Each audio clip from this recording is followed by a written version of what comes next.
You may sit and sign to the oath.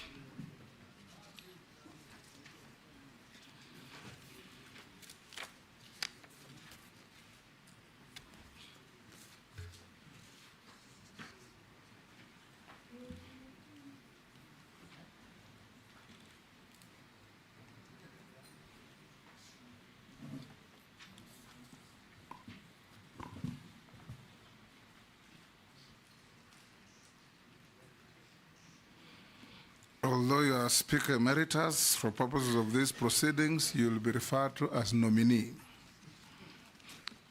Nominee, we want to start by, for the record, introductions. I'm the Speaker of the National Assembly, Chairman of this committee.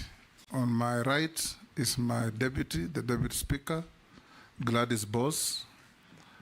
On my left is Sarah Kyoko, our Deputy Clerk. I'll invite all members to introduce themselves for the record. Naisula Lesuda, MP Samburu West. Kimani Shongo. Junet Mohammed. The two speakers, Nelson Koech. Kosi. Karia David. Mary. Mase Mary, Teso South. Abdul Rahim Dawood, North Imenti Meru. George Gitonga Murugara, Member Tharaka. Owen Bayer, Member Kilifi North. Robert Mbui, MP Kadhiani. Stephen Mule, MP Matungulu. Dido Raso, MP Saku. Abdi Shurie, Balambala. Rehab Mukami, Nyeri. Caleb Mrs. Sabuti. We'll start in earnest. Before we ask you any questions, if you have your documents, give them to the sergeant to pass on to the clerk to verify the same. I'll ask you to introduce yourself, even as we know you, your name, your educational background, your work experience, and your key competencies that make you suitable for appointment as Cabinet Secretary in less than 5 minutes. Thank you, Mr. Chairman and honorable members. My name is Justin Muturi, Cabinet nominee for the docket of Public Service and Human Capital Management, according to the letter that I received. My education background, I may start by saying that I went through local primary schools in the village where I was born in Embu. Left the village, went to Kangaroo School, and for 6 years, and thereafter to the University of Nairobi, where after completion, I joined the Kenya School of Law for a diploma in law. Straight from the School of Law, I was employed as a magistrate, and I served in various parts, including but not limited to Bungoma, and all the courts within Bungoma and Busia, then districts, now counties. Moved to Kiambu in Githunguri and Thika, moving on to Machakos, and finally in Nairobi, where after a period spanning about slightly over 15 years, I resigned to go to venture into politics. At my first attempt in 1997, I did not succeed, but soon thereafter, the vacancy fell, the seat fell vacant as Member of Parliament for Siakago constituency, as it then was known, after which I joined Parliament, and in 2002, December, I successfully defended my seat and returned back to Parliament, where I served as opposition chief whip then, because the party on which I had been elected and been trounced very badly in the 2002 general elections, and we became the opposition. While in Bunge at that time, I was also elected by my colleagues to chair the Public Investments Committee, where some of the people who served me I can see to the left of Mr. Speaker, Chairman, and a few other officers.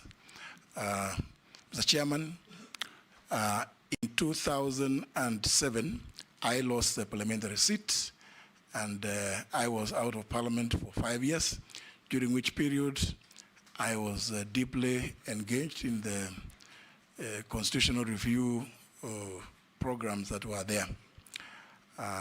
And I was finally elected as to chair the Center for Multi-Party Democracy. After that, Mr. Chairman, in 2013, after the general elections, I was elected the Speaker of the National Assembly, a position I held for 2 terms. In the elections of 2022, Mr. Chairman, I did not run for any office, but I joined through a coalition partnership agreement with the teams that formed Kenya Kwanza, initially being the United Democratic Alliance Party, Ford Kenya, and ANC as leader of the Democratic Party. Subsequently, His Excellency the President appointed me through a nomination that was approved by this House, by this committee, recommended for approval by this committee to the House, subsequent to which His Excellency the President appointed me as the Attorney General, the 8th Attorney General of the Republic of Kenya. I served in that position for a period of 20 months and 15 days, up to the 11th of July 2022, when I tendered my resignation. Thank you, Mr. Chairman, and honorable members. Thank you. Deputy Speaker, any question? No questions. No questions for senior. Majority Leader. Thank you, Honorable Speaker. CS nominee, there is a government internship program under the Ministry of Public Service, and many of us have messages from Kenyans, especially young Kenyans who have gone through the internship program, asking what is the plan of onboarding them as permanent staff in government, or linking them with other state agencies, for permanent and pensionable jobs. And we'd want to hear what plans you have, should you be confirmed into that docket, to make sure that that internship program not only helps the youth to gain experience, but also helps them to get linked to actual permanent and pensionable jobs. Nominee. Thank you, Mr. Chairman. Thank you, Leader of Majority, for that question. Indeed, I want to confirm to this committee and to Kenyans that I have also received well over close to 300 such messages from those interns, the young Kenyans who have gone through that program, which was initiated, I believe, with the very best of intentions. But unfortunately, I think the implementation has faced some challenges because young Kenyans have been taken through the program, posted into ministries, but after 1 year, they find themselves back on the streets. Indeed, it is a very challenging thing. Mr. Chairman,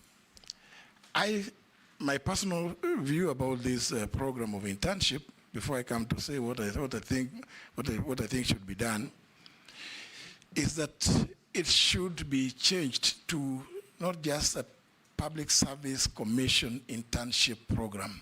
It should actually be a Kenya national internship program, where both government and the private sector become active players. I believe it would have been much better if the program had involved the private sector, because the skills that these young Kenyans have are varied. They're not necessarily trained to go and work in the public service. Because sometimes you may find a university graduate that has been trained in agriculture, for instance, being taken to the Ministry of ICT, they will just be there for those 12 months and the stipends that they are given. After 12 months, those kids have really gained very little in terms of the field that they were trained in by way of experience. So, Mr. Chairman, my view is that this program should be worked, reworked, re-engineered, so that the people, the young Kenyans that are taken into it, are taken including the private sector, where indeed the private sector would be encouraged. Either government of Kenya, because Parliament gave the resources to the Public Service Commission to employ those or to engage those interns. But if we expanded it, it means that either the government of Kenya would have young Kenyan interns being taken to various places in industry, both in the public sector and in the private sector, where their skills would be much more relevant and be much more useful. And thereafter, either it can be agreed that government will pay for continue paying their stipends, or in the alternative, those private sector players to whom the interns would be attached would be given some incentives, and indeed, perhaps if we did that, we could find that we could actually attract more Kenyan youth in the internship program than the current numbers that we take today. Moving forward, Mr. Chairman, I think it's not right to assume that governments can employ every Kenyan that has gone through school. But on the other hand, government has a responsibility. We all have a responsibility in leadership to ensure that we grow the economy of this country so as to be able to attract as many of our young, talented Kenyans into the job market. Therefore, Mr. Chairman, this is a program that I intend to, if I find favor, as Mr. Chairman, you have, I've had you say from time to time, you have find favor with this committee and the House and get confirmed into this position through appointment. It is something that we will need to sit with the Public Service Commission because, as you would appreciate, the role of the ministry is to facilitate. And, you know, here, Mr. Chairman, it's good for me to point out that public service spans across every arm. So that, indeed, Mr. Chairman, even the policeman on the road is the public service. The doctors and the health personnel are also doing public service. So it's a ministry that I find quite interesting. It permeates every sector of the public service. But more specifically, to respond to the issue raised by the Leader of Majority, which has also been raised with me, as I said at the beginning, it is to sit with the Public Service Commission and see how best to address the plight of the various cohorts, because very few, Mr. Chairman, have been absorbed in the public service. And these are our children. We all must feel for them. We see how best to have them placed in well-paying jobs and remove them from the streets. Thank you, Mr. Chairman.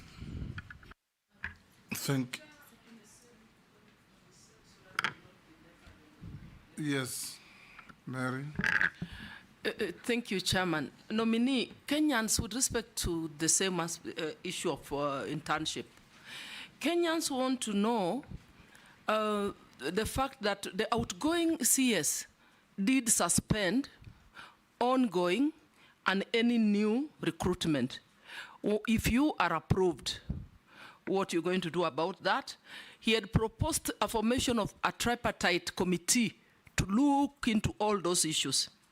And they are also saying the public servants, they're aging. The public service is an aged lot. And so in the interest of succession planning, what are you going to do if at all you are suspending recruitment? And finally, they're also saying they're raising the concerns on corruption and nepotism, where jobs at the public service are also going to the highest bidder or to whom you know.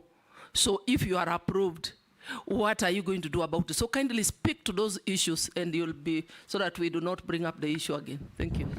Chairman, this is just a supplementary question. I hope I don't lose my slot later, because I'm very interested in this. We're going to third reading of a bill I have sponsored on the public service internship. And I agree with you what you have said. We actually consulted a lot on the private sector, but we realized it needs further engagement on issues to do with private sector because incentives and all that. But now, the direct question that the young people are asking, and they have told me without that amendment in your bill, in the third reading, but then you can stay with your bill. They're saying there has to be provision of them gaining full employment after the internship. Because they're saying otherwise, if that is not there, the government and other entities are just enjoying cheap labor. And then they go back, as you have said, after 1 year. And so it is good to be honest, because I know later you'll be told it's budgetary issues. You can commit here and then later you say there's no money. So the young people just want an honest answer, whether they will be employed after their internship. And the last thing just on that, Chairman, is that the last question, I agree with you also on one thing. Public Service Commission, and we engaged during the public participation. Internship is not a preserve of the Public Service Commission. The Parliamentary Service Commission also takes interns, the Judicial Service Commission, other commissions in TAC, which actually has a good practice where they have a merit list. So instead of advertising again for new people to get full employment, why don't we have a database of the ones who've done internship and they be given priority when it is time for employment and they create space for others to get internship? Mr. Chairman, can I? Thank you, Mr. Chairman. And through you, Mr. Chairman, I want to respond to the issues raised by the member for Teso South, the Honorable Mary Amase, where she raised the issue of a circular. And let me first of all say that I haven't come across any such circular.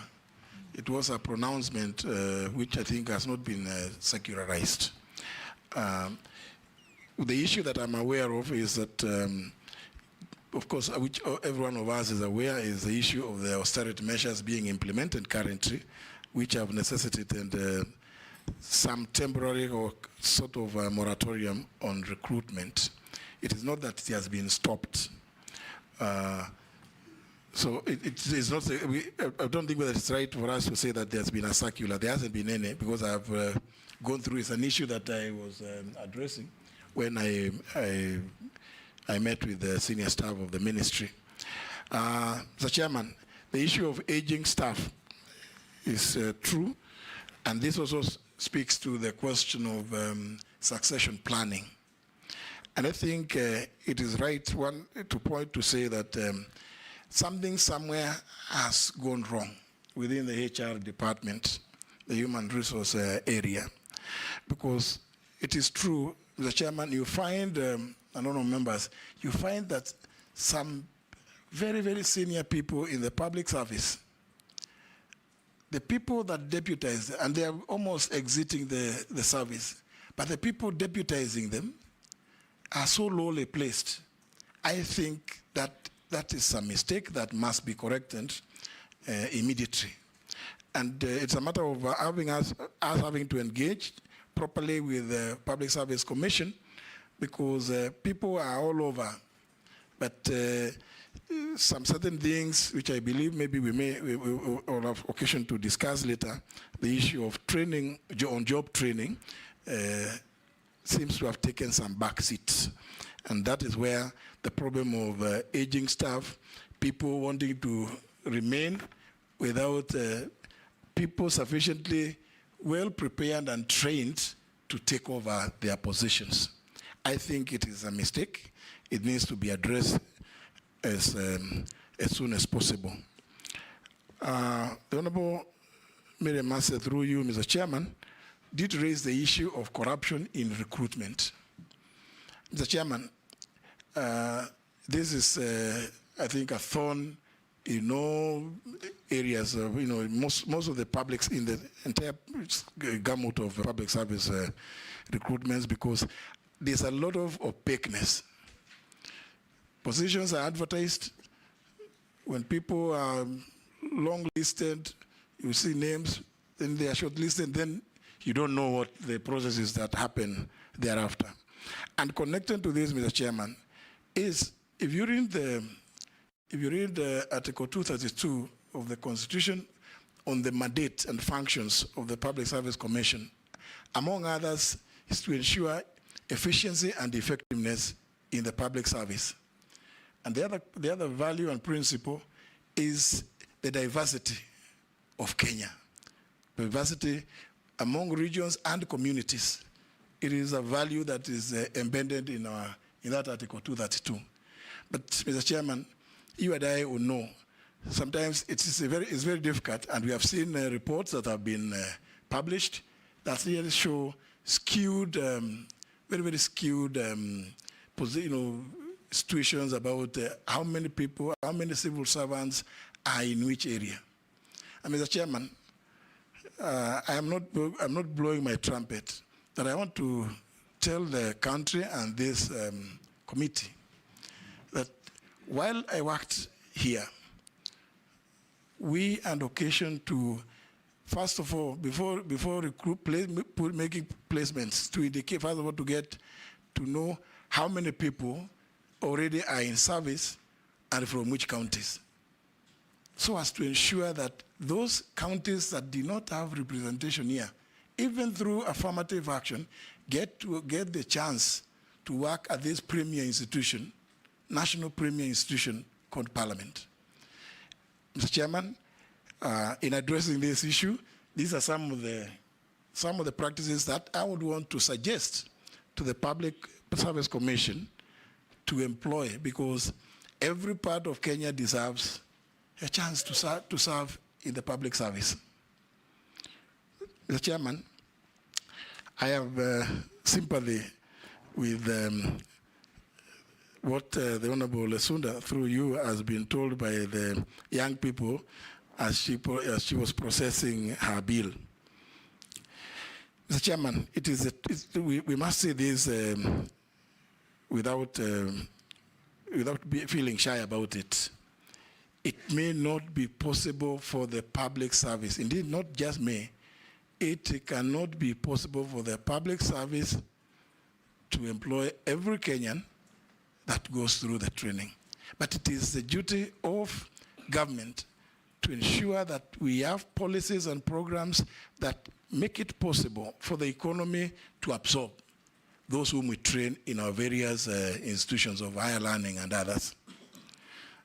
So it's an altruism, and I think I want to agree with the honourable member that I don't want to be visited to be haunted by nightmares. If I give a commitment here that we will absorb, Mr. Chairman, we may not be able to, but we have to look for ways of ensuring that those that have been taken through the process finally find some placement one way or other. There are various options available. Thank you. Before he moves out of that, Honorable Speaker, would you then, if you may not assure them of placement, but at least priority when opportunities arise, especially now that there has been a pronouncement that those who are above 60 years of age will not have their contracts being renewed or extended? Actually, I had noted the issue of priority, that yes, and I think we must take a lead from what the President said the other day when he was at a passport parade for the NYS recruits, when he suggested to the Kenya Defence Forces and the National Police and other security agencies that please, when you're recruiting, because the people that go through the NYS first of all get a 6 months paramilitary training. So it makes perfect sense that if possible, do about 80% of those. And they come from every corner of the Republic. So even in respect to these interns, I think we should give priority when it comes to absorption to those that have gone through the program. Thank you. Jeanette. Thank you, Mr. Speaker. Mr. Chairman, through the nominee, there are one or two issues is for clearing the air, and one is a question. The ones of clearing the air is you served as Attorney General for the last, let's say, 2 years now, a few months remaining. The issues that came that people were not taking your advice, whether they were legal or they were non-legal, I don't know, but your advice, which I assume they were legal. Could you touch on that matter? And then the other issue is when you were working at the Attorney General. Which people? He was not advising people, he was advising the government. Yeah, I'm saying. So be specific with your question. No, I'm saying there was accusation, there were statements out there saying that your advice was not being taken. There was a statement out there in the public domain that your advice was not being taken. So the advice could be taken by the government people in whichever capacity they are serving. Then secondly, the issue of when you are running the office of the Attorney General, there were issues, I found that one in Parliament, between your office and the Public Service Commission in terms of recruitment of that office. And now you are going to be working with them in terms of policy, you will be in charge. How will you take care of that? Then my last question is, the president, when this uprising happened the other day, one of the statements he issued was that people who have reached the age of 60 years must leave the civil service. But there are people who are 60 now and still working. They have contracts that are running. Now, and that is the way we can bring up the youth into the system when you create space for them. So what do you think you will do if you get favor with this committee and you are appointed? Will you create that space for the youth so that these people who have clocked the age of 80, they should leave, that they leave the civil service? Because they have 60 and not 80. No, I didn't say 80, 60. No, you people, I know why you're saying 80, but I said 60.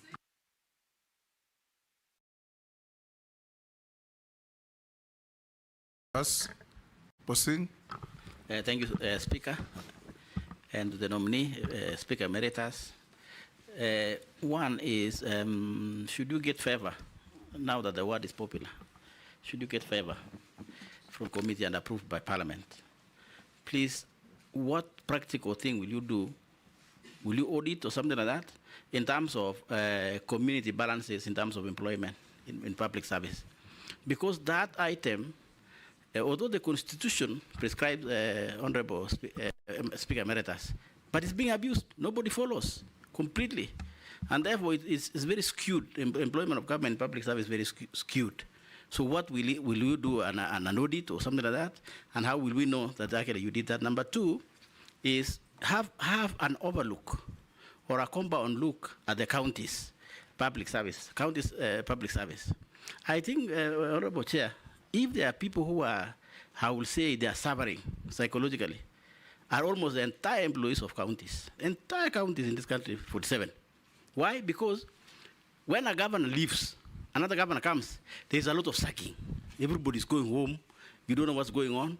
And therefore, that imbalances or lack of security or lack of known or policy makes actually compromise public service and services at the counties. So please, should you get favor and approved?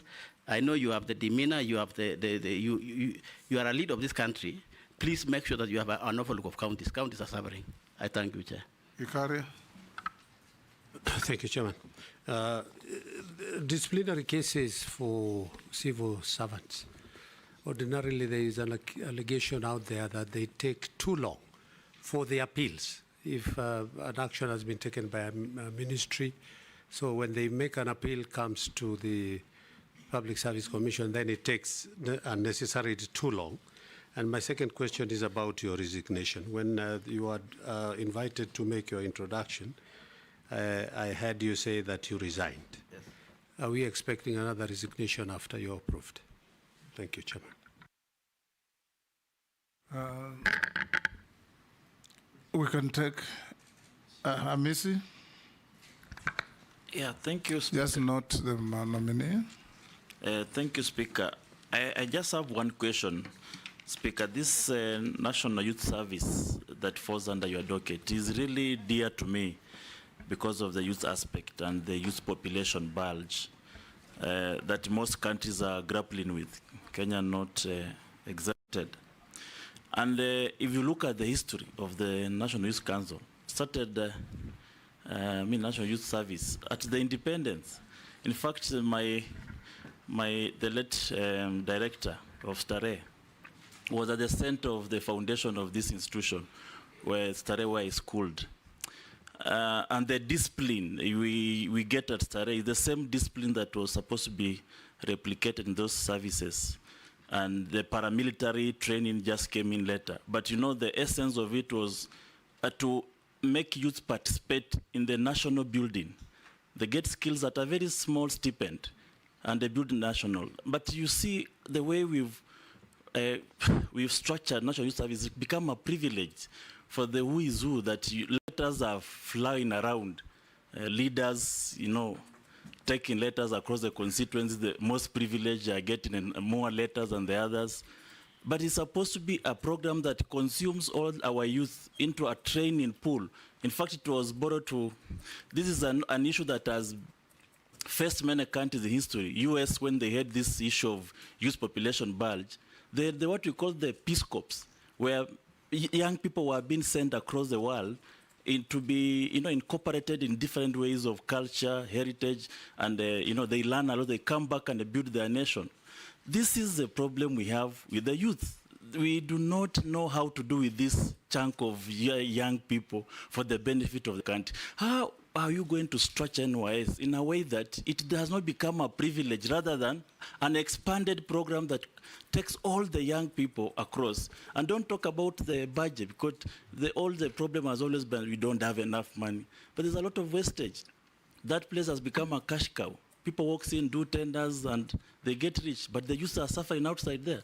What is this you are going to do differently in that institution, once and for all? Because we've had these talks about NYS for quite some time. What is this unique thing? Nominee, if approved for appointment, which 3 specific reforms would you give priority?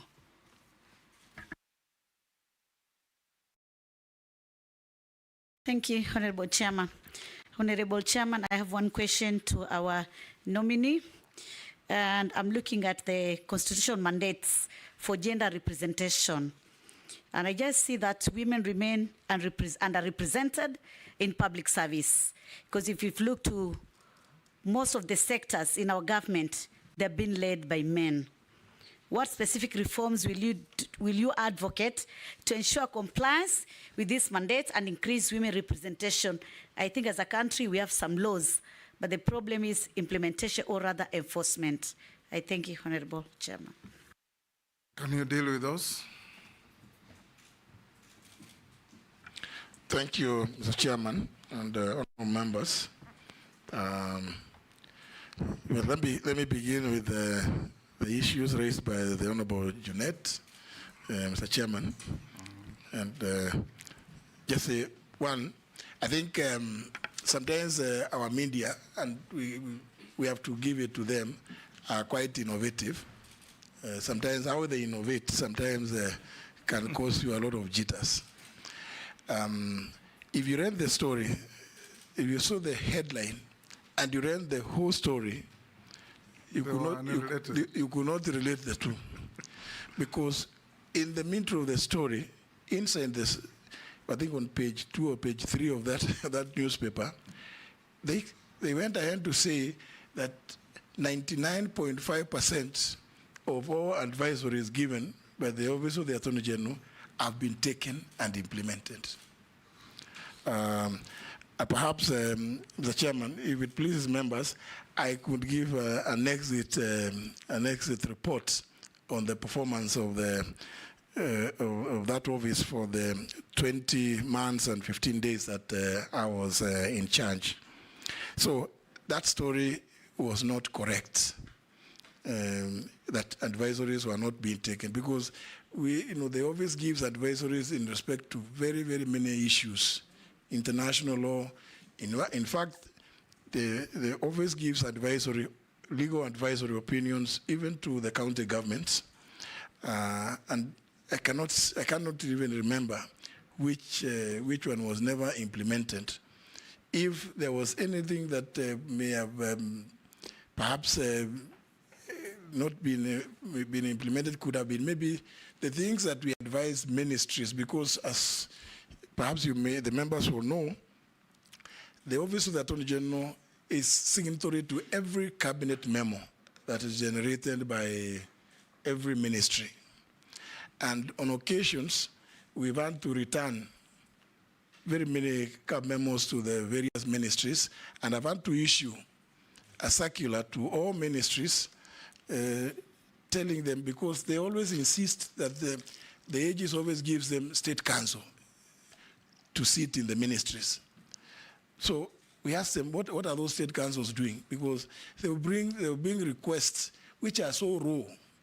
So maybe those are the only ones that they can, maybe somebody could say, those may not have been taken, because there are some ministries, some cabinet secretaries who would always argue that they think the Office of the Attorney General is the mortuary where their proposals die. But they die, they never used to die there. We would always return the half dead and the corpses to them to go and bury in their respective ministries. So maybe only to that extent. Otherwise, I must say, we had I've had a very, very exciting period at the State Law Office. The Honorable Junaid, through you, Mr. Chairman, did raise the question of the relationship between the Public Service Commission and myself when I was the Attorney General. Mr. Speaker, Chairman, the relationship I had and the proposals that I put through, and I must, Mr. Chairman, through you, thank the National Assembly for, and through the chairman of the Justice and Legal Affairs Committee for agreeing with my proposals, Mr. Chairman, that there was need for the office to be given the autonomy it required to recruit its own personnel. The reason being, Mr. Chairman, on occasion, they would recruit people and send them to the State Law Office. Sometimes when you look at them, they ask them, did you know the areas where we have need? Is it in the area of public trusteeship? Is it in the area of societies? Is it in the area of companies? Is it in the government transactions? Is it international law? These ones you have brought to us. So what are their key competencies? They will never be able to answer that question. They will tell you that all they needed is to recruit lawyers, and they dump them to you. So the position I took there was not a personal, it wasn't personal. It was just for posterity and to build the institution of the State Law Office, to make sure that it is fit for purpose. So, and also, and you remember, when we launched the 24th annual supplement in April this year, His Excellency the President himself, off the cuff, did speak to the fact that he had assented to that bill to give autonomy to the Office of the Attorney General to be able to recruit its staff. And he was speaking about that in the context of the fact that we were launching the 24th annual supplement after the 23rd one had been launched in 1995. So, and His Excellency the President did see the merit in the proposals that I had made. And since, again, Mr. Chairman, the House did agree with me, and I really must remain eternally grateful to the House. the matter ended there. It was nothing personal. It was not to give me a job. It was to ensure that that office becomes what it is supposed to be, the biggest and the best law firm for the public in Kenya.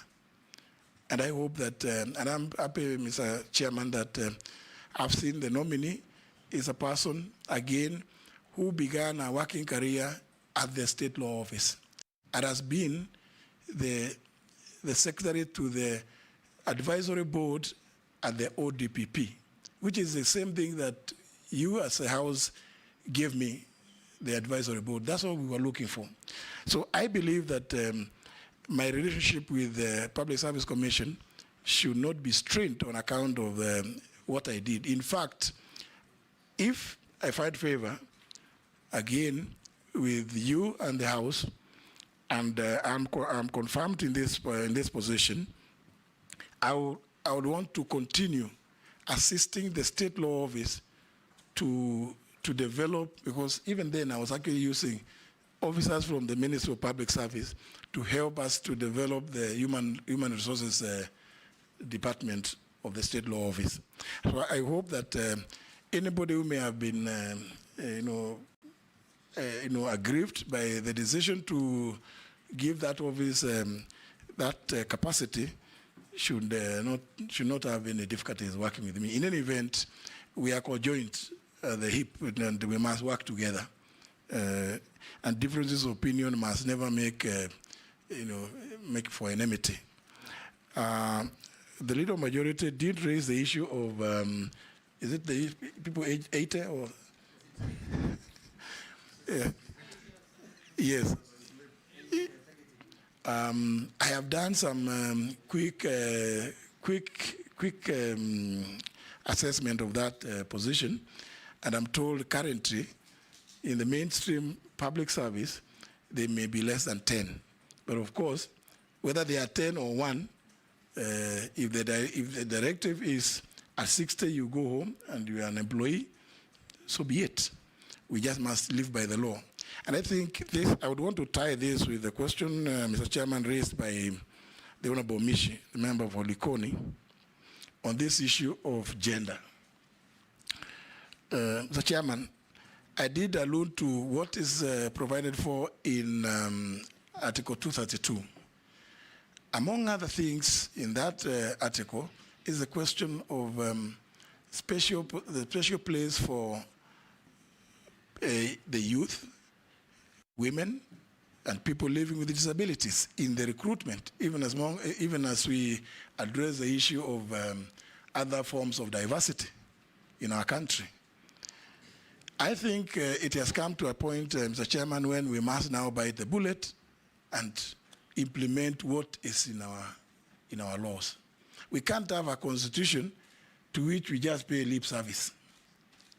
I think it's unfortunately for me, Mr. Chairman, I like taking, once I take a position, I like being held to account on the basis of the position that I take, because we just have to implement the Constitution. You in Parliament are doing your very best to try and live by that Constitution. So everybody else in the public service should also be held accountable. And I hope, Mr. Chairman, that the House will help me when I bring reports about who is not living by the constitutional imperatives, so that you can hold them to account in the way that Parliament the world over does. So, Honorable Chairman, in response to that issue raised by the Honorable Mishimboko, it is just to say that I intend to live by what is in the Constitution. This question again, Mr. Chairman, it ties alongside with that raised by the member for Pokot South. Mr. Chairman, he used to have a name. He was called Pokot 1. He raised the issue of diversity again. And I think I like his proposal, Mr. Chairman, that we need to carry regular audits in this matter, because we must bring confidence, the trust of the people to government. And one of the ways to go about this is by telling it as it is. If we find that there has been skewed recruitment, let us just be open about it, so that everybody from whichever corner of the Republic should feel that they belong to the government. There should never be a case where people in one corner of the Republic feel that there's a place called Kenya, and they think it is called Nairobi. Nairobi is Kenya, because I don't think that they belong. I agree with the Honorable Member for Pokot South. Again, this must cascade to the county service board, the county public service boards. I do know that when you go to a county, again, there are other dynamics. But the responsibility that has been assigned to the Ministry of Public Service is to come up with policies that advise county governments with respect to matters of public service. But of course, the implementation and enforcement is left to other agencies, other bodies like Parliament and other institutions. Say, for instance, Kenya National Commission on Human Rights, which is a constitutional body. Then Gender and Equality Commission, and the Commission on Administrative Justice. We also have, of course, the Public Service Commission is in the Constitution also mandated to assist county government through the County Service Board to come up with policies, public service standards that should be implemented at the county level. So that would be my response to that. Mr. Chairman, there was, through you, there was the question raised by the Honorable Wekaria, the member for Nakuru Town East, if I still remember his constituency, about disciplinary cases taking far too long to resolve. And this is a matter, fortunately, Mr. Chairman, I can speak to this one for quite at great length, because I have had occasion to deal with disciplinary cases within the Public Service Commission. It is the procedure that is used that is too long, Mr. Chairman. I do recall when I was a magistrate, I got involved in dealing with some of those cases because the process starts at the ministry level, because as you know, under clause 5 of that Article 232, the PSC is empowered to delegate any of its functions to other bodies or to some of its members, and some to any public officer or other authorities. One of the functions that they have delegated is through letters they write to people called authorized officers. It is that issue of the HR function. And I think, Mr. Chairman, my own experience is that it has not been carried out properly. And it speaks volumes when cases, disciplinary cases, take so long, and possibly the staff who are the subject of those disciplinary proceedings are put on half salary, or they are not allowed to participate in several other service functions that they were engaged to do. So it's a matter that I think we need to streamline the procedures so that matters can be resolved. And at this point in time, when we are all talking about leveraging on technology, I think these are matters that should be resolved much faster. On the question of resignation, if I got the Honorable Wekaria properly, he said that he saw that I had resigned. That's what is in the Kenya Gazette. It is true indeed that I resigned, and there were reasons. Because as you would expect, at the national executive level, and I know the country was alive to the fact that there had been some disquiet.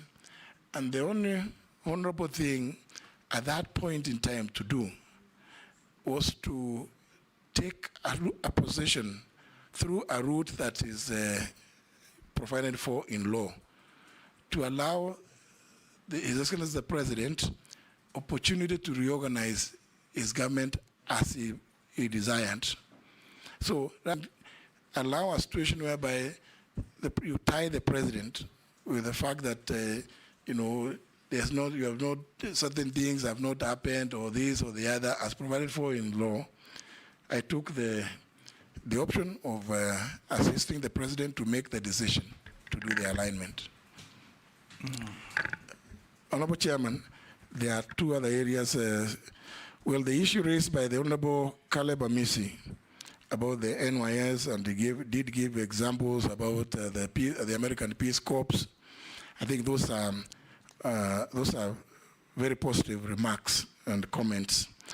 But I want to add that, yes, Honorable Caleb Amisi did mention the issue of discipline, Mr. Chairman, and it's not without foundation, because the 6 months paramilitary training obviously equips the trainees with certain patriotic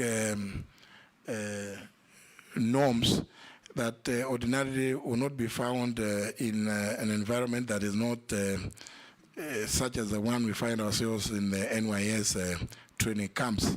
But I did say that, Honorable Amisi, that there is the 6 months paramilitary training, and there is the 1 year national service. From this national service, the graduates are assistant almost invariably, where it is possible, to either become self-reliant or self-employed, if you wish. And those others that depend on what courses one takes, because when they go to for the national service, they take some certain job-related courses. It could be in the hospitality industry, it could be in construction, and such like trades. And those that also wish to continue with further training are encouraged to join currently the TVET programs within the Ministry of Education, where they would go and to get either diplomas or certification at the TVET level to equip them further for the job market.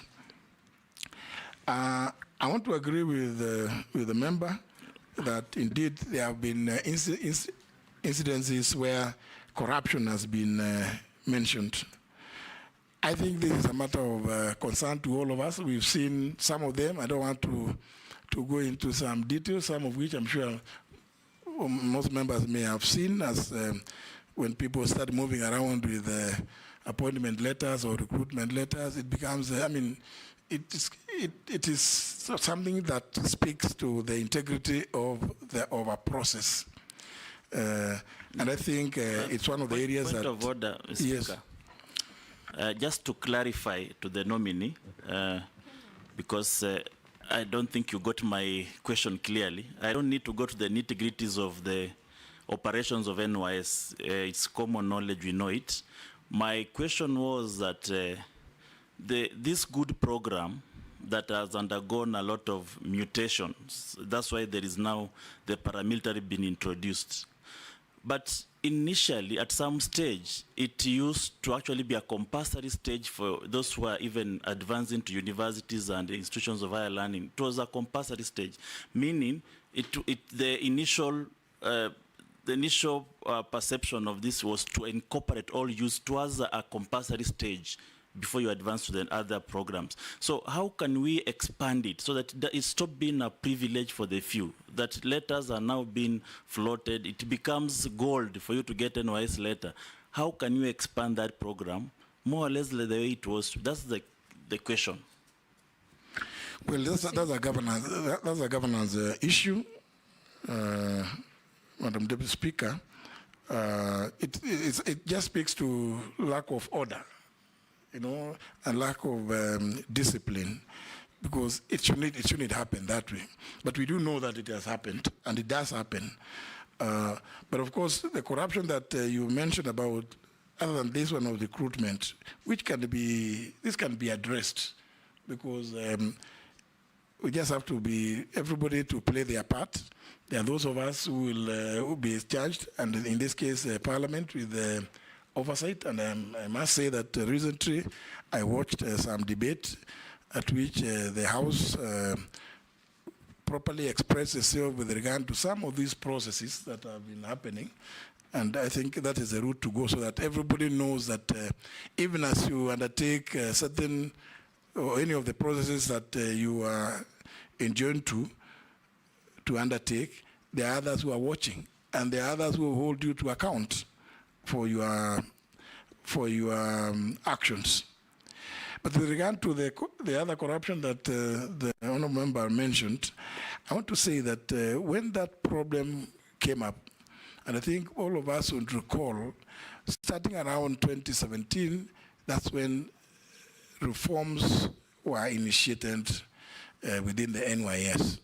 And that's how by 2018, we came up with the National Youth Service Act of that year, which, among other things, introduced a council as an oversight body. And I think as Parliament, through the various committees, you are at liberty to call, to summon the council, and because they play an oversight role. But it is the National Assembly that has got general oversight over all national state organs and state officers. So indeed, I think on this, we play together. Whenever there is an issue that is being raised in this field, I want us to be summoned by the relevant committee of the House, so that everybody be held to account. The Honourable Member for Nyeri, Chair, didn't raise the issue of the priority reforms that I would want to undertake. And what comes to mind immediately is the institutionalization of the performance management program, so that even as we do performance management, we hold people accountable for what they have undertaken or contracted to deliver within specified periods. And also, in my view, I would want to prioritize a reward mechanism, reward scheme, not necessarily monetary. And I've seen this, Madam Chair, in the judiciary. Almost every quarter, you find who is the best performing judge in terms of how many cases they are able to clear, because of the huge backlog that were found in the judiciary. How is it that we cannot do the same in the rest of the public service? Let us reward and recognize performance, so that even promotion, even the areas we are talking about the succession planning, it also has some basis. You see people who exert themselves, apply themselves so diligently. I think it's only fair that there must be a way of recognizing that kind of performance, so that improves delivery of service to the Kenyan people. The other one that has been, if you allow me, Speaker, just to speak into the issue of performance management. I'm a big supporter of performance management, because I know what it can do. And during the Kibaki time, you could actually, I used to work in a university as a registrar, and we put, during that time, universities were assigned into performance management, and you could actually see the university grow, how many papers it has published, how many papers each professor has published, A&A, how it has been ranked in. You could actually see the growth because of performance management as you take up this position, if approved by this committee, and this is part of public service.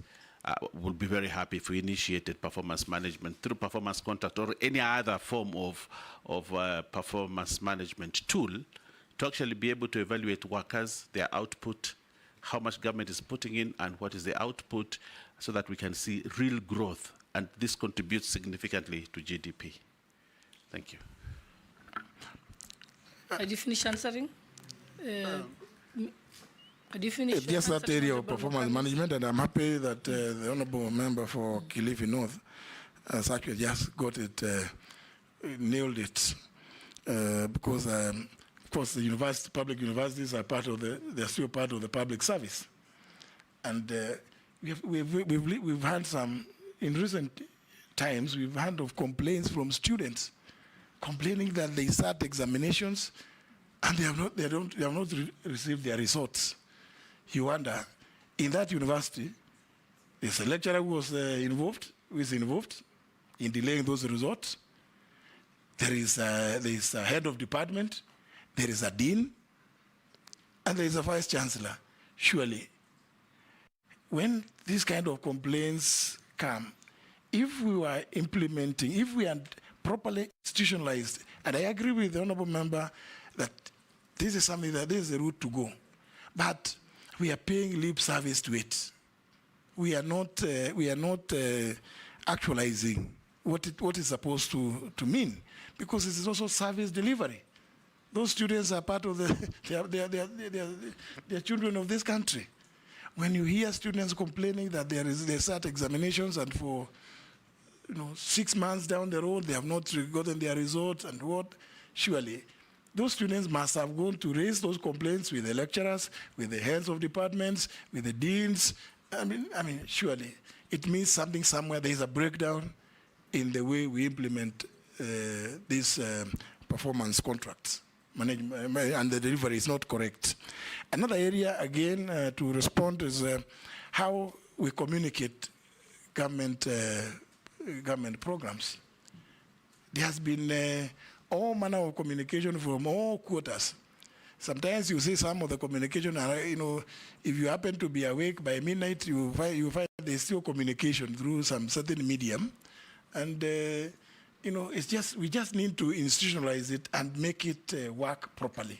This is another area of priority, Mr. Chairman, that I would think we need to implement alongside the reward, merit-based reward system, either on a quarterly basis or on a monthly basis, as the case may be. We must recognize industry and merit in the delivery of public services. I think that may be all. I'm told you've done all that cohort. Sharia, anything? Mr. Speaker, if you allow me, I have a question from a constituent. Thank you. Mheshimiwa Justin B. Muturi, the question goes, despite the clear guidelines outlined in the scheme of service, there has been a noticeable trend of officers remaining in the same job group for extended periods. This stagnation not only demotivates employees, but also hampers overall efficiency and progression within the public service. How do you plan to address and rectify this issue to ensure compliance with the scheme of service and promote a more dynamic and motivated workforce? Thank you. Chairman, I have one simple question. I did one. I have one. Just one which is pressing. It is on the abolition of permanent and pensionable terms in the public service. Do you support or not? What are the advantages and disadvantages? What? Terms.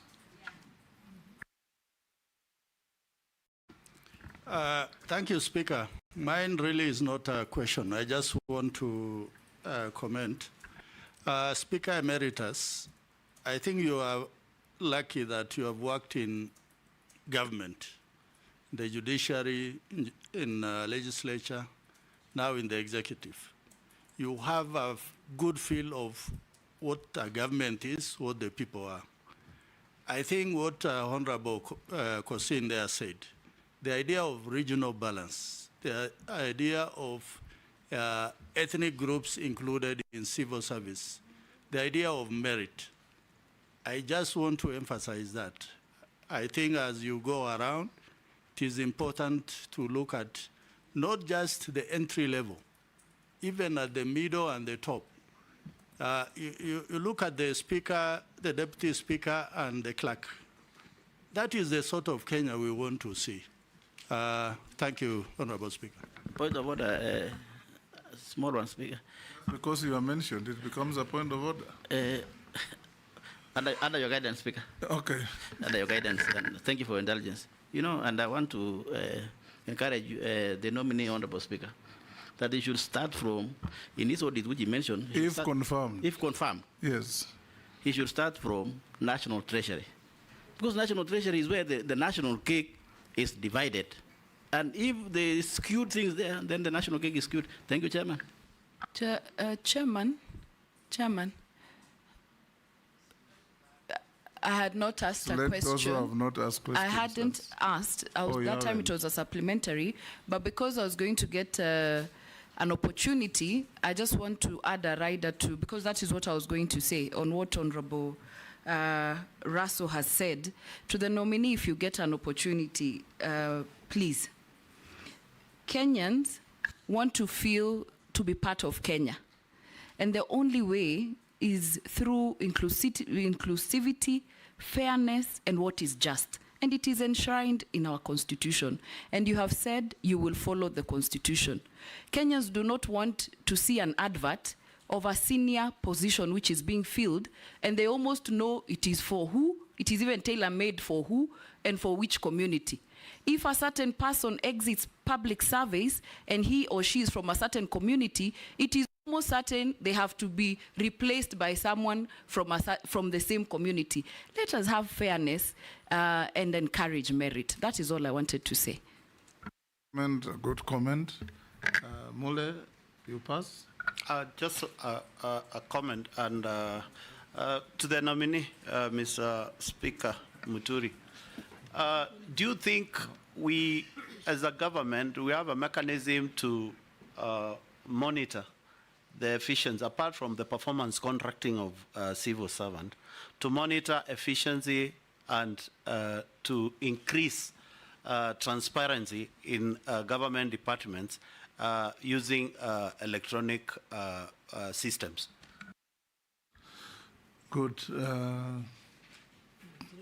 Nominee take Naisula's comment positively, so it's not a question, so was Raso's. Sir George? Let me just ask this on behalf of a member of the public so that I'm not accused of not having done it. Kenyan youth under the PSC internship program under cohort 6. Kindly, with regards to budgeting, do ask the nominee for PSC, citing an example in State Department of TVETs that they are hiring 1,300 trainers under PNP terms, yet they have not included not even the currently active interns in all the TVETs countrywide, from Mombasa to Turkana, who are only 126 of them, vetted, trained, qualified, which begs the question, to whom do these vacancies and jobs belong? Even the already qualified interns currently working in those TVETs do not qualify to be considered ETC. That's the kind of sentiments we are getting from this, because no wonder they are saying the nasty things they're saying about occupying us. Thank you, Mr. Speaker. Honorable Justin Muturi, in February I passed my bill, which is waiting. It has already been debated. It is the Public Service Values and Principles Amendment Bill 2022. It's passed through the National Assembly, passed through the Senate with some amendments, and we are going to look at, the committee will look at it. What it's mentioning, what Honorable Naisula has talked about, fairness in county, which county do you come from, and residents and all that.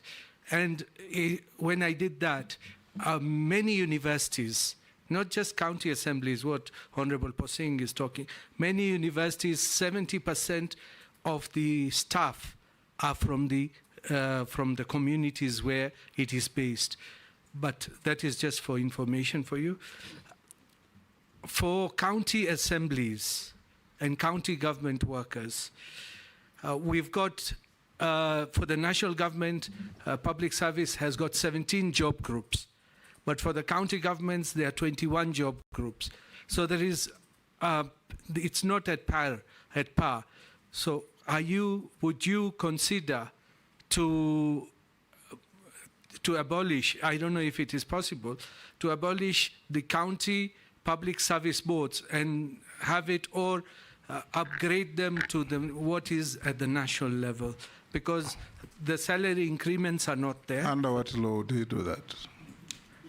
That's why I said if it is you in the law. can actually do it by amending the County Governments Act. You, not him. That one I will get. Yes. The other thing, would you check if because they don't have a service scheme for the county government workers?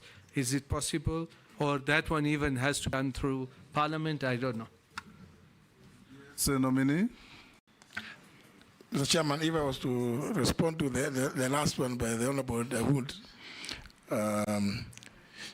again, it's a function. That particular area with the counties is a function given to the Public Service Commission under Article 234, one of their functions. They're supposed to come up with standards, operating standards, which and you know, if we put them in law, national legislation will take precedence over what else they have down at the counties. So it's quite, I'm happy that you've actually processed your bill and you're putting those principles. Mr. Chairman, I was going to agree with the Honorable Dawood about these many job groups at the counties, because very many. Sometimes I came across an officer, some old man who was employed in my county, and he was said to be an environment officer. And to the best of my knowledge, when they mentioned environment, I was a bit surprised, because I didn't think he would be very well suited in that regard. But then later it was explained to me that he was engaged by the governor to advise on the political environment. So, so there are many job groups, and so it's one of those things. I think working in collaboration with the Public Service Commission, I think, because we have a duty, we serve the same people. We have a duty also to advise the counties that certain things just don't make sense. And the resources that are devolved every year are not just for purposes of recurrent expenditure. And I like the current trend that both Parliament and the national government have taken, that please dedicate not less than 30% of those resources to address issues of development. I think it's a good thing. The Chairman, going to the question raised by the member for Balambala, the Honorable Shurie, about the stagnation of people in one job group. It is one of those things that must be seen as, one can say that maybe somebody has slept on the job, because why are you stagnating somebody? And this is the reason why I'm saying there's need for us to introduce some monthly or quarterly reward system. And if we do that, something like that, we will see who it is that is stagnating. But I think the Public Service Commission, unfortunately, Mr. Chairman, have to, if you confirm me and the House approves, I would have to work with the Public Service Commission, and I have no problem about that, because I believe that what we will be proposing are ideas that would help in the service delivery to the people of Kenya. It is not a Muturi or Honorable Ishongwa's idea. It is for the benefit of the people of Kenya, so that when good ideas must give way to better ones, and better ones must give way to the best. So the schemes of service, I want to confirm, do exist still, but I think they are being implemented in very skewed ways, or they are not even being implemented in some cases, and therefore you find people stagnating in one place. And I think it is very, very demotivating, very demoralizing. You may find that some of the people stagnating are extremely hardworking, industrious people, but maybe because of some certain idiosyncrasies between the supervisors and others in the chain of command, they have been meant to stagnate. I think these are some of the things that we need to begin addressing. If I find favor with you, Mr. Chairman, and the committee and the House, these are things that I promise I would want to undertake to visit. Mr. Chairman, through you, the Honorable Member for Likoni did raise the issue of permanent and pensionable vis-a-vis contractual terms or engagement. Mr. Chairman, the public service in any jurisdiction, as I know, is indeed really the soul of the nation. And I think I say this because you look at certain jurisdictions, Italy stays for sometimes up to 6 months without a government. But because the civil service is in place, well structured, these things we are talking about, people stagnating, people being favored because they come from this region or the other, those things are not there.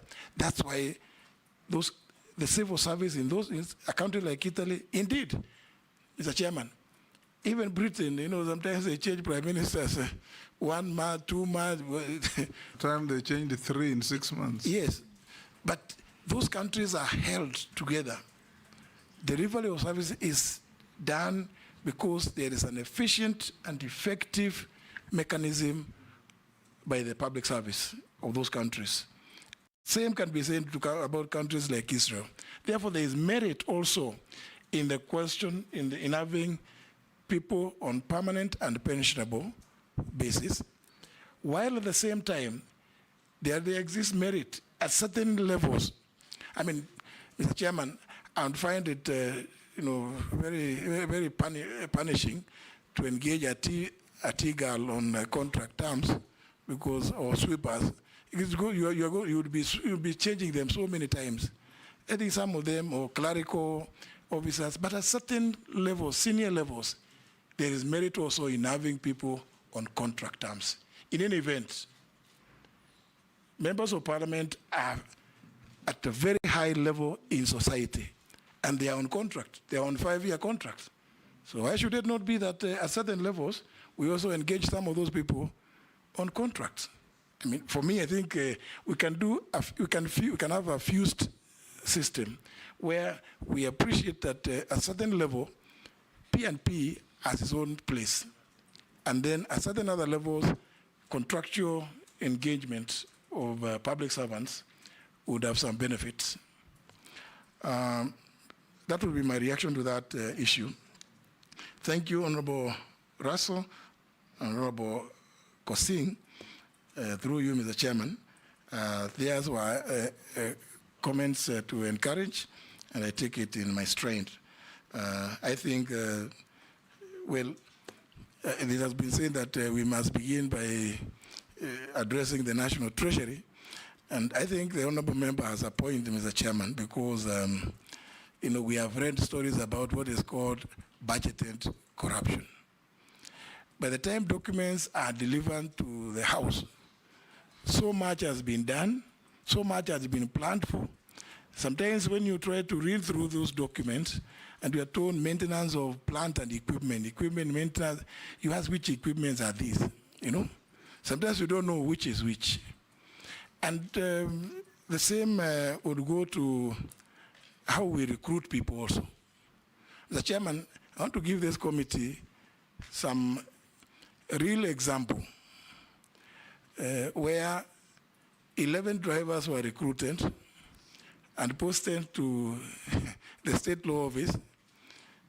Only 4 of them had an idea how to drive. And they were on salary.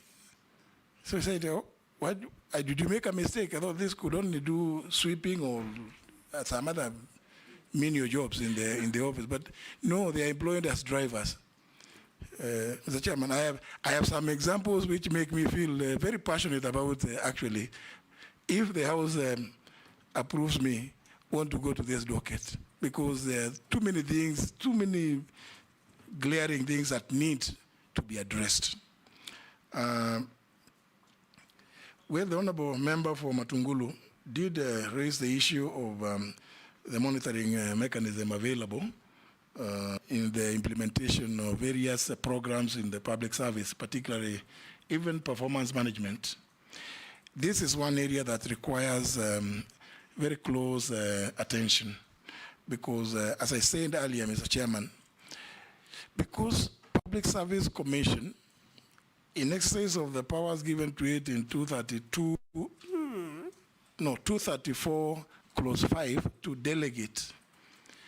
Once they delegate, and you know, Public Service Commission is only one small commission here in Nairobi.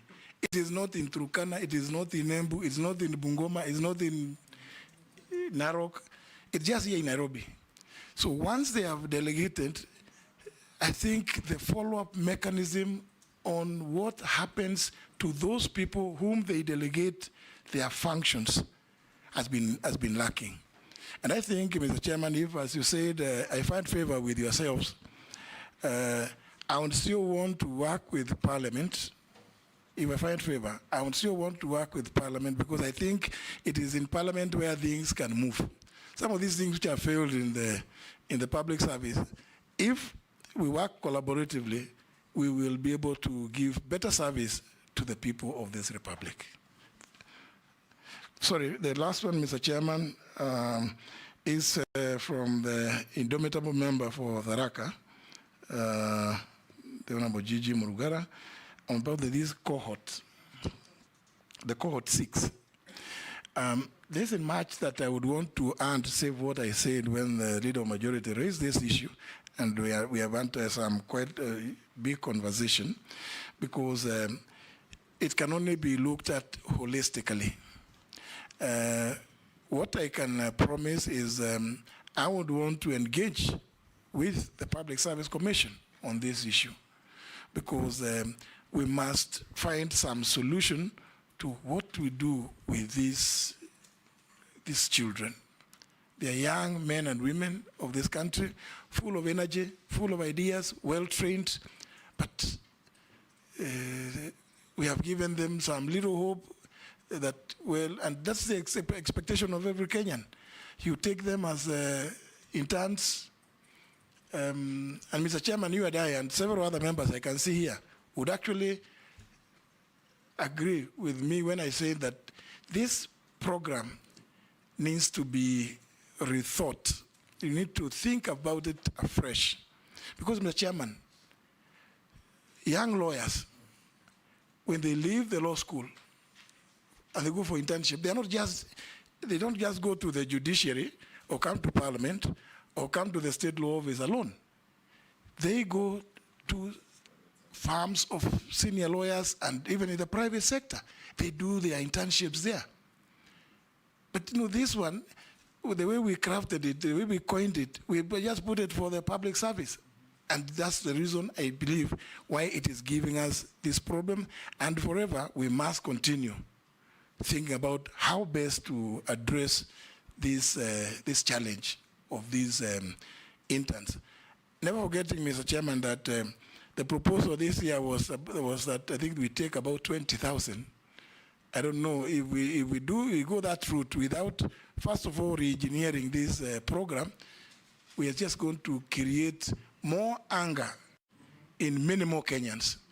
And no wonder, Mr. Chairman, then the next thing, they will be saying they want to Angukan with everything.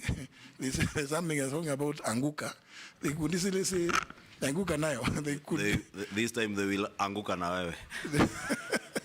If you are approved. So, Mr. Chairman, I just think that we need to think through this process collaboratively and involving many more stakeholders than just people at the Public Service Commission. As I've said, it is a small commission of nine commissioners. What the kind of staff they have, they are not outside Nairobi.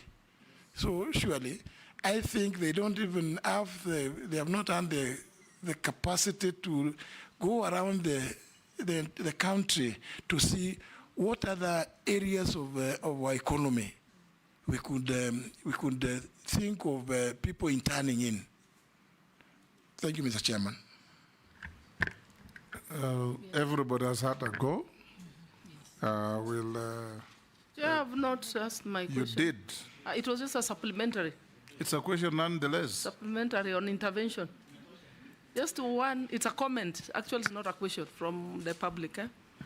Nominee, there is a Kenyan who is saying that the period between advertising for the jobs, interview, and onboarding by Public Service Commission is too long. That if you are successful, look into it. Another one is saying to quickly ease the pressure on unemployment, there are 30,000 Kenyans expected to retire, public servants. If you could quickly replace them once they retire. And the last one says, what plans do you have for thousands of support staff in Kenya secondary schools who are earning as low as 5,000? Is it possible for you to absorb them in Public Service Commission? And as I conclude, probably in your first cabinet meeting, could you table a paper proposing for kazi kwa vijana? You can look for this money from some development partner or whoever, and this ease the pressure on unemployment. Thank you. Yes, Nominee. Thank you, Mr. Chairman. And you know, she said there were comments. So she wrote about, but Mr. Chairman, the honourable member for Teso South has raised a very important issue about those people working in schools. It just shows that if the question is directed at me, then that Kenyan actually appreciates public service is not just here in Nairobi.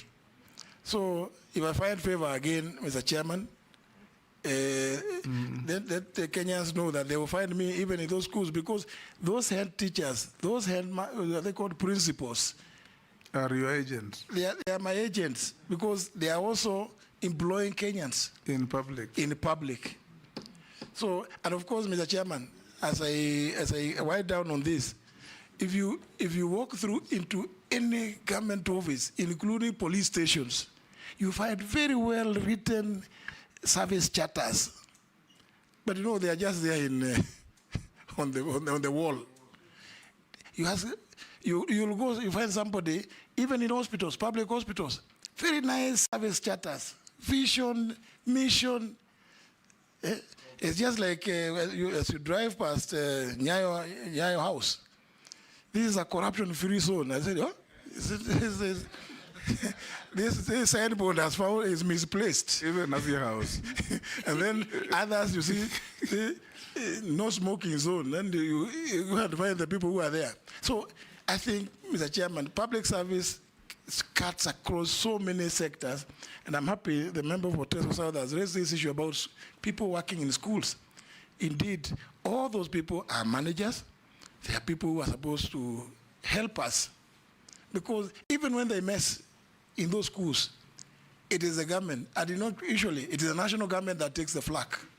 Mm-hmm. So, and you know, you go to a police station, a citizen is reporting an issue. The way they are addressed, they start cussing why they made the decision to go into the police station. Surely, is it not possible that in the 21st century we can offer public service with a smile? Please, the person who has come to a police station, surely, he is not a mad person. They know the power that that you have. They know you have guns. They have come for help, for service. Mr. Chairman, I just want to say that if, again, I find favor, yes, watch this space. Good. You know, if in that messaging, for a long time, almost 10 years, at the Minister of Health, there was a big sign there. This is, cigarette smoking is not permitted on these premises. And there's a Kenyan who used to go and stand next to it and smoke bangi because it's not a cigarette. You know, tell them also to do their messaging properly, you know. Now, we've come to a near end. I have a few issues from the public. Some of them we have already dealt with. But since the public is watching, we have a duty to pass on to you. Why is the PSC employing UHC staff on contract terms and paying them only half of their salary, even though their pay slip shows a low salary for the work they do? This question was also put to Alfred Mutua, isn't it? This goes against the constitutional principle of equal pay for equal work. Will they compensate for the underemployment? Please ask Honorable Muturi the fate of 46,000 JSS interns. They were employed as interns last year and haven't yet been confirmed. Most of these are also parents and graduated as early as 2012, and therefore the stipend of 17,000 cannot sustain them. Some interns have ended up being depressed. Please give a way forward for them. There are some public servants who stagnated for more than 10 years. How are you going to help them if appointed? I think you asked this. Please ask Honorable Muturi for his views on the current state of mental health among public servants and the plans he has in place to address. I think that you should speak to. What plans does he have, if appointed, to ensure that the staff morale across public servants is improved? While serving as chairman of the Parliamentary Service Commission, the Commission had attempted to usurp the role of the SRC by purporting to adjust the salary of members of Parliament. Does he still hold the same view? Does he think SRC oversteps into the mandate of other constitutional commissions such as PSC, TSC? Let him explain the nexus between his role as CS for public service and SRC. And the many others about retirement age, stagnation. There are almost 20, 30, but you have already touched on them. Thank you, Mr. Chairman. If I start with the one of the universal, is it UHC? Yes, universal health coverage. Yes, okay. Staff being employed by the PSC. Well, Mr. Chairman, as I've already demonstrated, it's really the function of the PSC. It is their function to employ. But of course, we being policy advisors, we will be in a position. We will be, if we find favor, in a position to have a sit down with the PSC to find out what why there are those disparities. As they say, some people are getting being employed better than, or being paid better than others, yet they did the same job. Mr. Chairman, on this issue of the JSS, even as much as it's not a matter that I have addressed my mind to, but as I say what I've been reading, given the fact that it's a matter that belongs to the Ministry of Education, it's an issue that, because of the role that the ministry plays, if I find favor, I would want to have a sitting with the Ministry of Education, the TSC. But more importantly, Mr. Chairman, I think it is important to put a mechanism in which, like you said, some are saying they graduated as early as 2012. I think we need to have a transparent mechanism that of showing when you are recruiting, surely you trained somebody as a teacher, they graduated more than 10 years ago, and you're employing another one who just graduated last year. They have not even, and that is happening, Mr. Chairman. I want to confirm. I know it does happen. I think we need to have a transparent mechanism of ensuring that there is the fairness that we have been talking about, and that is what is required of us. Mr. Chairman, that also want to speak to the issue of stagnation. I had already spoken about it, that we need to revisit the issue of the service schemes, the schemes of service, sorry. Mr. Chairman, there is already a cabinet paper which I found under preparation to address the issue of wellness and the whole area of wellness in the place of work for public servants. And if again I find paper, I intend to push it through. Mr. Chairman, I think it is maybe the Kenyan who asked this question that PSC attempting to increase or adjust the salaries of members of parliament during my tenure as a chairman of PSC. This is without foundation. Parliament never did that, and I know, Mr. Chairman, is because many Kenyans confuse several issues. When members raise the issue of mileage claims, people out there say, oh, they are increasing their salaries. When members raise the issue of sitting allowance, some people out there will say members are increasing their salary. We are so clear that the mandate to regularly review and set the salaries and remuneration of state officers is a function exclusively under Article 230 reserved to the Salaries and Remuneration Commission.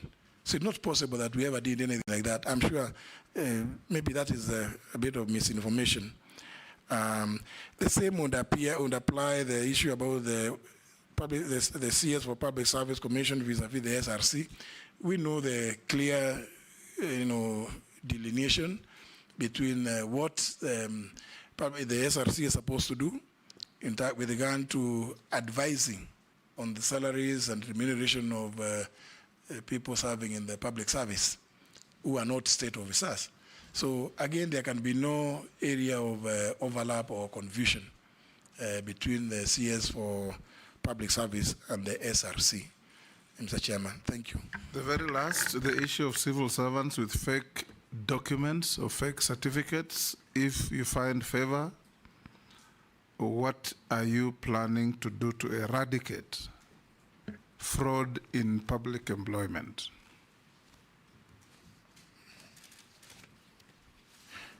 Thank you, Mr. Chairman. I think this is a matter that I think I've seen already some reports that indicate that there were a number of public servants who are found to have secured employment fraudulently using forged documents, academic or otherwise. Mr. Chairman, I think this is criminal. I think to send a clear message to those who are involved or may have been involved, the best thing is to have them arrested and prosecuted, because we must send a clear message that crime does not pay to everybody. So everybody seeking employment in the public service using fraudulent documents should be prepared that when they are found, they will face the full force of the law. Thank you, Nominee. I'll ask you the last three mundane questions. Have you been adversely mentioned in any integrity-related report or investigations? No. Do you hold any leadership position in any political party? I resigned way back 2022, Mr. Chairman. What is your net worth? Sorry. Yes, Mr. Chairman. My current net worth is just slightly over 800 million. When I appeared before you in 2022, yes, my net worth at that time was about 761 million. Mm-hmm. So we have had a slight adjustment of about 5.6%, 5.68% to 801.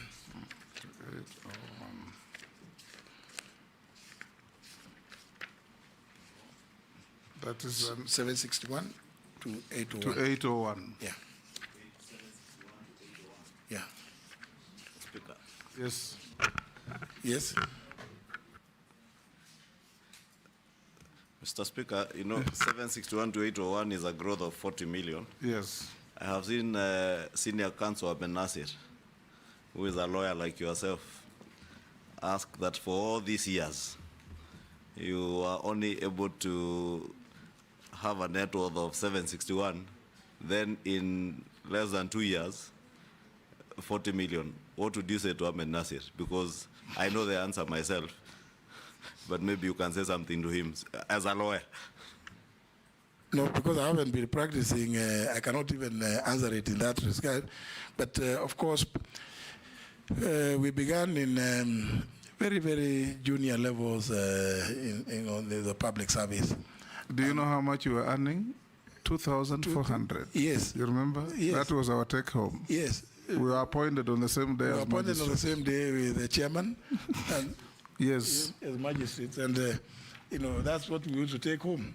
So when somebody looks at the length of time that we've worked, part of it, and I did indicate that I put in a cool slightly over 15 years when we're earning those kind of meager salaries. So, well, for me, I think, Mr. Chairman, it's just to show that I've been a very modest civil servant or public servant. Chair, maybe Yes. what I wanted my former speaker to tell the Senior Counsel Aben Nasir, that even with your 2,200 salary then, a property you bought in Kanyuambora then at maybe 12,000 is today worth close to 60 million shillings. There's time value for money and values keep changing. Even this is just adjustment. Most of it is just adjustment in the valuation of some small property that I have in the village, and some little bit of farming activities that I do. Okay, Speaker Emeritus and Nominee, we are done with you. We've checked your documents and found them to be in order, corresponding with what we have. We'll ask the sergeant to pass them on to you, and unless you are, I think also the memoranda sent out to you, you adequately responded to all of them. So unless you are otherwise lawfully held, you are discharged to go to your other duties. And face the mountain and pray to find favor. Honorable Speaker, you know when you speak Mr. Chairman, I just wanted to give, this is gratuitous, I just wanted to give, for the benefit of staff, something I call an exit scorecard of my 20 months and 15 days at the State Law Office. Give it to us. And hold on, Majority Leader was saying so. I was saying on a light note, I can confirm the Honorable J.B. Muturi does not pray facing the mountain. He's a very good Anglican. He does not go to the mountain. There are other people who are known for the mountain, not J.B. I pray to only one God. Morogara has a different knowledge.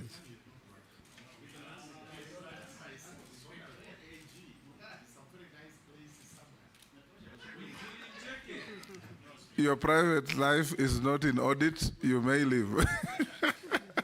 Thank you very much, Mr. Chairman and honorable members. Yes. I've enjoyed this engagement, and as you said, Mr. Chairman, should I find favor, I will still be ready to come back to the House and account for what I'll be doing. Thank you very much. Thank you.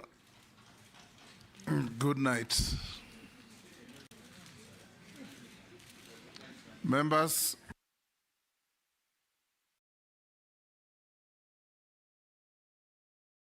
the clerk needs 10 minutes to change files. So you